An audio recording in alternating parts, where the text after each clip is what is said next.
coed y barics o ffenest ystdydu yng nghefn y tŷ. Coed sy'n newid gyda pob tymor. Yn yr haf, mae'n goedwig ffrwythlon o fewn ffrâm ffenestr fach landin y llawr uchaf.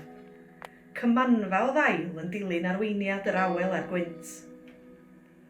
Yn yr Hydref, fel petai dros nos, yn barod ar gyfer noson tan gwyllt, maent yn ffrwydro yn goelcerth gyffroes o liwia. Y dail yn cyd-greu cyfanwaith cymleth sy'n wledd i'r llygaid. Ond yng nghanol Ionawr, mae'n oer.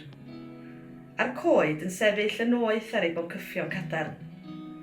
Pob cangen a brigyn a bringin a'r gangen i'w gweld ar wahân ac yn unig, ei bod yn codi o'r un gwraidd. Yda ni wedi oeri Arglwydd. Yng ngeuaf ein calona ydy pob cangen a brigyn i'w gweld mor amlwg nes ein bod wedi anghofio am ddathliad yr haf. Dathliad sy'n cadw pob cangen o'r golwg am sbel. Ti ydy'r boncyff a ni dy ganghennau. Ti ydy'r garddwr a ni yn trigo yn dy ardd.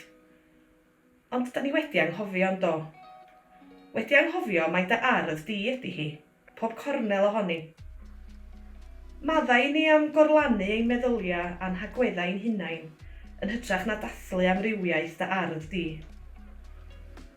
A helpa ni i beidio aros yn yr Ionawr hwnnw sydd mor oer. Ionawr sy'n creu coed sy'n amlygu ei arwahanrwydd. Arwain ni i goedwig yr haf, lle cael gyd symud a chyd ddathlu yn yr haul, a'r dail yn cuddio'n canghenna wrth i ni godi o llwraidd bywiol di.